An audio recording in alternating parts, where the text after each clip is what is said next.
Professor at the University of Minnesota Duluth, James Fetzer, joins us to share his thoughts on this. James Fetzer, I'd like to get your reaction to one of the things that John Kerry has said, and he said that aside from sanctions, probably having a negative effect with the Iranians to pull out of any talks, that it's either a deal or war. When he makes the statement war, what does he mean? From the U.S. side or from the Israeli side?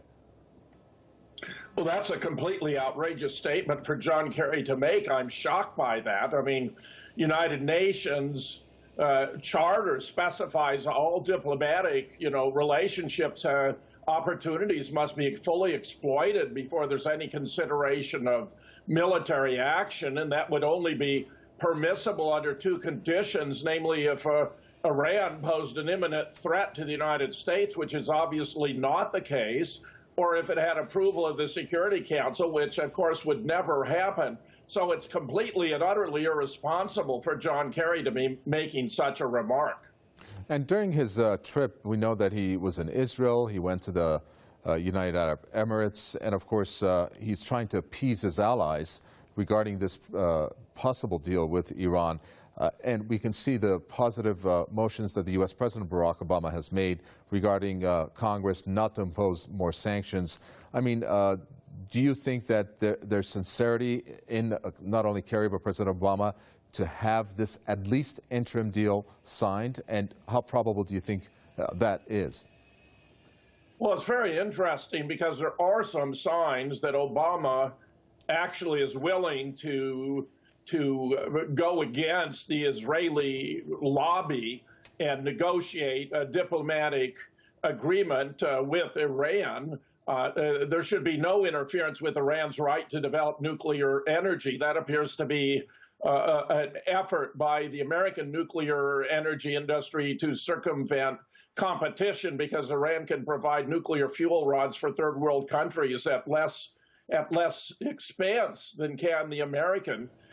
So they don't want the competition. But the fact is that France appears to have been the stumbling block, and it appears to be because it has a major arms deal with Saudi Arabia and another with Israel. I am heartened that Obama made those remarks to oppose further sanctions on Iran, but the sanctions were never deserved in the first place.